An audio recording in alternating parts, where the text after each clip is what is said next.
Ano na, estudyante ma'am? Estudyante? Wag na yan, wag na ma'am, wag na magbayad. Wag na magbayad ma'am. Libre kasi sa akin ng estudyante ma'am. Nagbablog kasi ako, lahat ng estudyante libre sa akin. Oo. Opo ma'am. Basta ano, okay lang ma'am, okay lang po. Basta. Basta estudyante ma'am, libre sa akin. Tara mag-breakfast tayo mga idol. After ng isang booking para may power tayo sa maghapong pamamasada.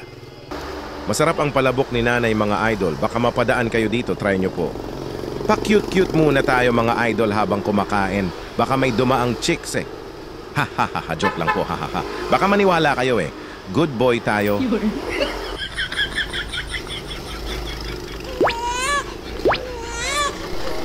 So yun mga lods, after natin mag-breakfast, meron agad biyahe. So ayan, punta natin to.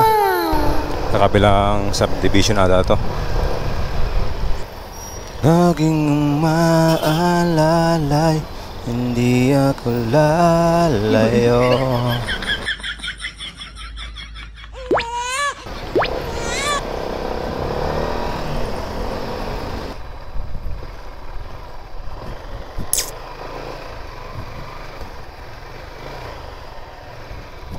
Dito medyo natagalan tayo mga idol kasi hindi ko makita ang pasahero.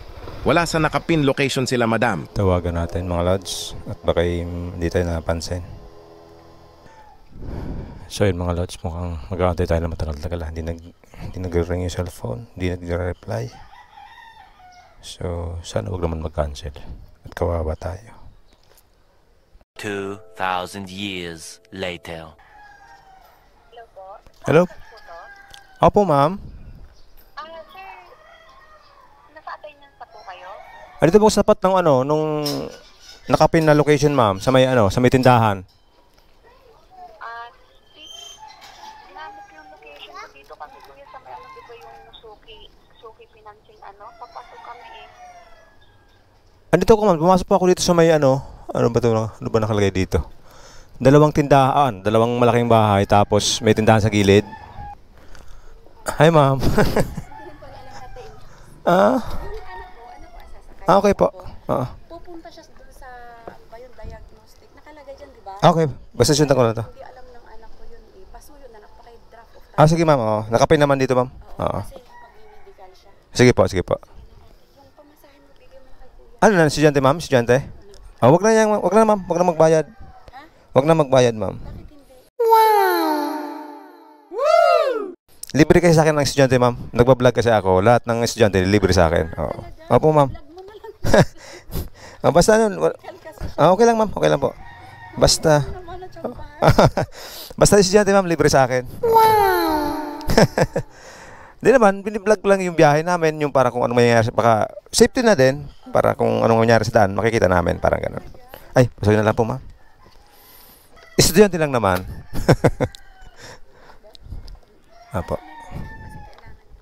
First time namin mag-book. Okay po, ma'am. Kasi kabisado kaya sabi ko mag-book na. Okay po. Pasok na lang po, ma'am. Medyo masakit po yan.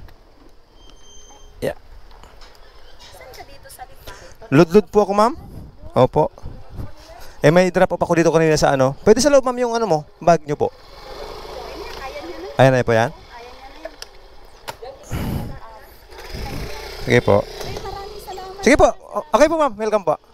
God bless. Opo. Thank you, ma'am. Okay na po.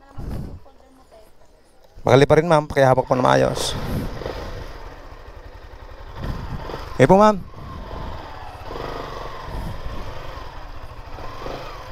Yeah.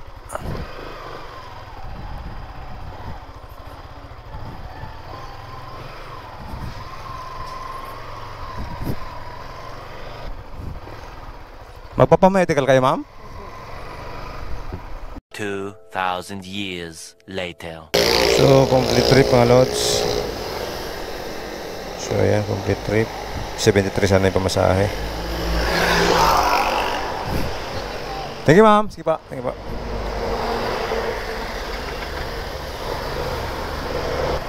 So, yung mga lods, hindi ko na videoan ng pag-drop off ni ma'am kasi